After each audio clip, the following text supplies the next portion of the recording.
pop-ups are humongous. Look at that. And very realistic. And there you have your book that you're gonna read, the story, and you have additional pop-ups. This is a fantastic book.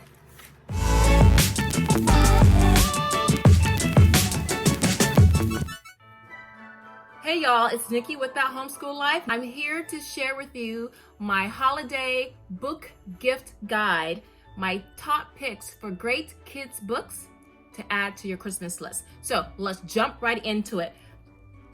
And just to let you know, for all of the books that I present, if you want to know the age range, the reading level, how many pages, the plot, if it's suitable for your child, I recommend that you go to commonsensemedia.org. I'll leave a link down below in the description box. Now, if you follow me on Instagram, you'll see that I posted some pictures of two of my favorite pop-up books. The first one that I have is Peter Pan. And this one is by Robert Sepulveda. So obviously he didn't write the book, but he's the one that cobbled it together. But look at how thick this book is. This is a delight. Look at this. I might have to stand up for this. Look at the beauty of this book, you guys. You will have so much fun. Child or children will have so much fun. Your imagination will just take off. Now, for each page, there is a pull-out section, which is where the story is. And in the pull-out section, you have additional pop-ups. So this is just a treasure trove of excitement. So this is Peter Pan. As you can see, these pop-ups, look how high they are. Let me sit down so you can see how big the pop-up is. Now, I have a big head and I have big hair. So this kind of gives you this, I'm trying to give you scale. This shows you how big the pop-ups are. The pop-ups are humongous. Look at that. And very realistic.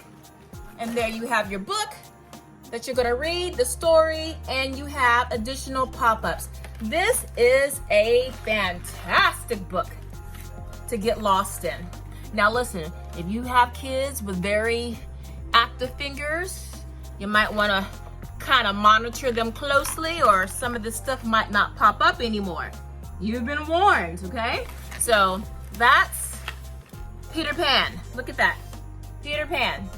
Now here's the Wizard of Oz book, not quite as thick, but still very impressive. There's the tornado. And again, you have your actual story with additional pop-ups. I don't know if it's better to see it that way. There you go. You see Dorothy waking up with Toto. Got the house and the little witch that got by Dorothy in the house. And again, you have more pop-ups. This is so fun, guys. You know what? I read this story 50 million times with my kids. All of my kids. It's just fun. It's very fun. So this would be a great addition to your read alouds. Look at Emerald City, guys. Look at that. And it comes with little specs that you can put on. They're green. Put that on. Talk in a funny voice. Talk like the wizard. And then read. Look at that. Read. So I don't know if this publisher has more books. I need to go find out. But this is just beautiful. I'm trying to give you scale so you can see. Look at that. Okay, so that's the Wizard of Oz. Great read alouds, great bedtime stories, okay? So next on my list for great kids books for the holidays, for our little people, our preschool and kindergarten and below, is Little Kids First Big Book of Why. So if I can get closer without the glare. At this stage, kids are just so curious and they ask 15 million questions. Give them this book and buy yourself 10 minutes of peace. So they give you examples of questions that they're answering, and they're pretty cool. Like, why do donuts have holes? Why do airplanes fly? So just This is a great way to start building your child's repository of information, facts, visuals, and just exposure to lots of different subjects, topics, you name it. It's a fun book. It's a really fun book, lots of graphics, very easy to read. So I think this is great. So out of the series, I have the first big book of Why. I also have the first big book of How. So we have questions like, how is ice cream made? How do chameleons change colors? How does a refrigerator keep food cool? Now, truth be told, these books work great for older kids. If you have children who, you know, have a science project or a book report, or if, you know, maybe you want to give them some writing to do and they don't know what to write about, put something like this in front of them. Let them browse through it and get inspired. So most of the images in this book are of children, so it's very relatable. And this, I mean, I can think of 50 writing prompts just from the topics, okay? So something fun. Kids are visual, people are visual, so give them books to help light that fire of curiosity and imagination. Now, the next one in the series is the first big book of the world.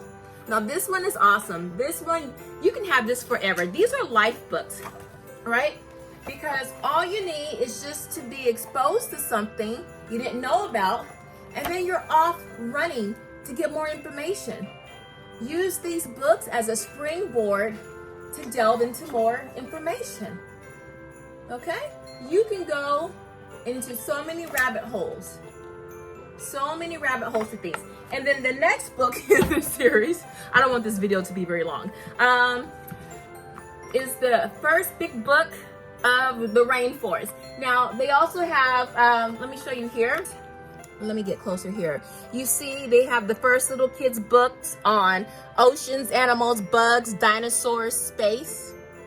You see all of that?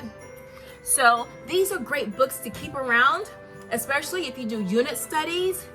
You can't go wrong with this. National Geographic, the little kids' first big book series. And then for older kids, you have National Geographic Kids, and it's just called Why? Why? Doesn't it sound like a demanding kid? Over 1,111 answers to everything. Everything? Really? Everything? So why are American footballs called pigskins? Why do animals play? Why were pyramids so popular in the ancient world?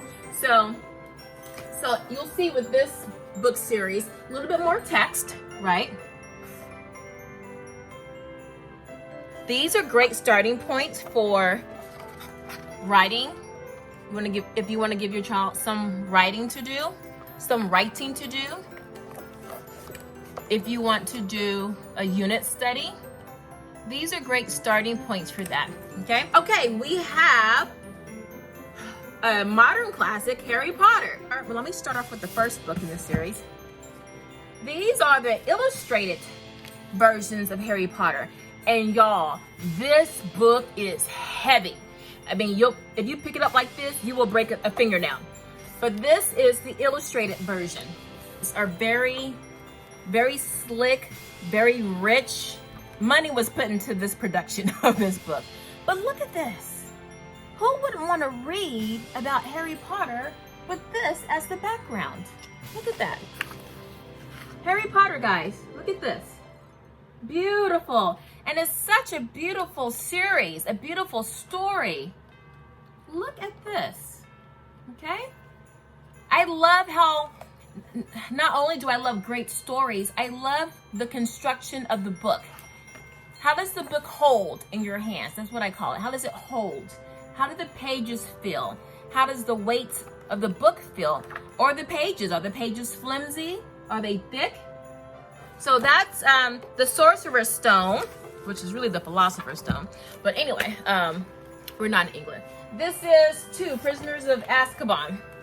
So look at this. So We only have 2. I'm gonna go and see. At the time when I bought these, they had only had 2 out. So I'm sure the series is completed. Okay, so the next book on the list is a series of books, and it is called Spirit Animals.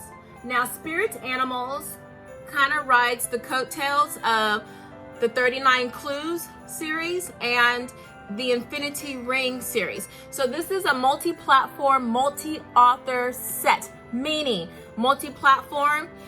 It means that you read the book and you also go to the website to unlock clues and things like that, where you can, number one, you can build your character identity. And I don't know, my kids were on it. So apparently you can do stuff online and somehow it relates to the book. I don't know. It's also a multi-author. So you'll see there's a whole bunch of different authors that write each book, okay? It is science fantasy, and the age level would be like 8 or 9 years old and up. Now listen, for all of these books that I tell you about, if you want to know the ratings, the grade level, the reading level, anything, the synopsis, you want to know what's the book about, I highly recommend commonsensemedia.org. I'll leave a link down below. And that way you can look at all the deets on that book and see if that's something you want to purchase. So for Spirit Animals, this is book 3, Blood Ties.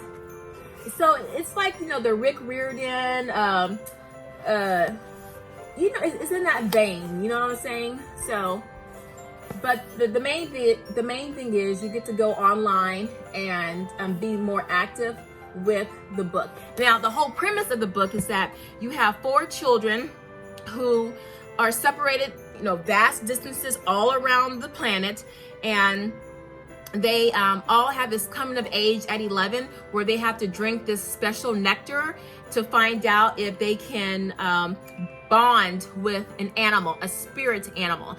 And after they drink the nectar, they have like the test to see if they're able to do that. And some kids are able to do that. It's been in their family for generations. Some are find out they can do it and their family never could for generations. So and it's a very special thing because you have this bond, this great bond with the spirit animal for life, and it's a very powerful bond. And so these children go out into the world, and I don't want to, you know, anyway, so that's basically the premise of it. There are 7 or 8 books, and then after that, I guess because that franchise was so successful, they created Fall of the Beast. Same kind of premise. You have your kids with your spirit animals that they're linked with, and it's still read the book, you know, meet the 4 young heroes, follow their quests to save Erdos, or however you say it, and then you go on and to the website and unlock the game, and you discover your own spirit animal, like your child can discover their own spirit animal and their character identity. And so basically the same thing, just another type of adventure. Okay, moving on, it's not a series, but for the child or you who is in love with Greek mythology or just the Greek and Roman period, I have the Odyssey. Oh, I'm sorry, it comes like this. It's a 2-book pack. Comes like this, box set. And it is beautifully illustrated. You have the Odyssey and the Iliad. Might want to move my hand out the way. Now, if you have children who just love the story, or you think would be very into the story of Greek mythology, I highly recommend this book. Now, I have Duler's Greek Mythology. Is it Greek mythology or Greek gods and goddesses? I think it's Greek mythology. That's a very popular book, especially amongst homeschoolers. But this one it's just a different approach to it. First of all, it has color. Fun book to read with your child. Now, this is a book you'll have forever.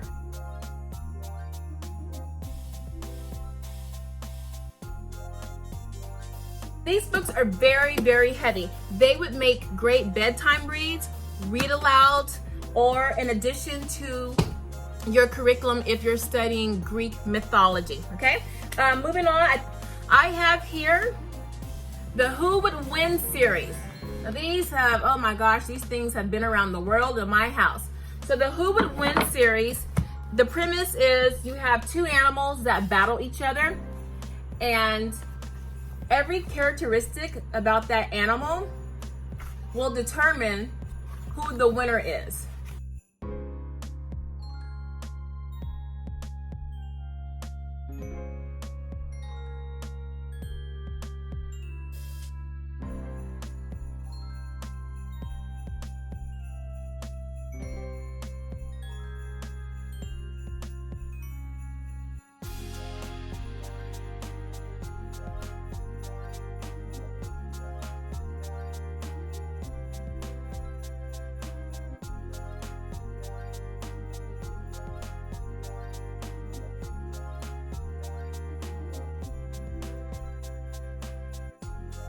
Moving on, for your older kids, but these books by Luke Mulver is about Shaka Zulu, and these are, we have, I don't know which one is first.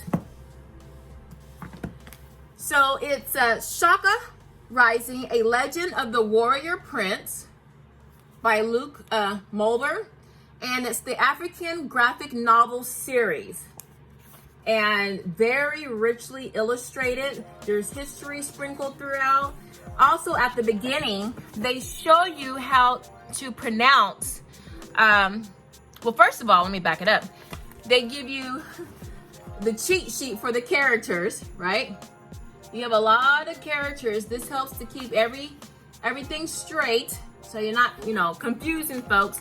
And then in the end, you have how to pronounce some of the sounds with the language that they use, questions and ideals for going deeper, which that was a really nice surprise. I really like that. And I think there's one more thing. And then they talk about beliefs in languages of that time. You don't see that? Beliefs in languages of that time. And, okay, aspects of Zulu culture. And you have the second book in the series, again, very richly illustrated and highly reviewed, very esteemed praise for the series. And then here you have the map of the times during the Zulu reign. Y'all see that? So you have history mixed in with the storytelling.